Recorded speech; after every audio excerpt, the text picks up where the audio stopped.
This video will show you how to run local Facebook ads.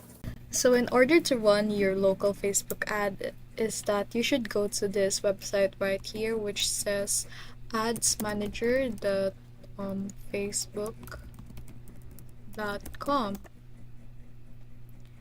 Then it will bring you to this page right here.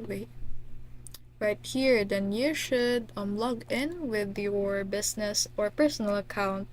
Then is that you should choose your campaign objective. Is your traffic drive visits to your website or landing page, boost your page or posts locally, collect email or contacts, and great messaging, great for booking via Messenger or WhatsApp. Next is that you should set your location.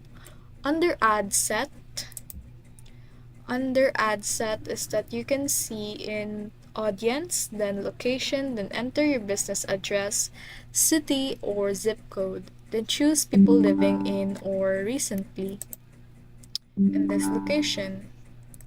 Next is that you should narrow down your audience and have a budget and schedule. Start in with $5 or $10 a day for testing and run it for 3 to 7 days to gather data.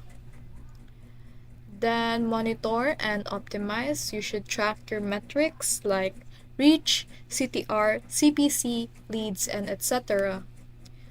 That is all. Pro tip is that use Facebook page location to link your local business.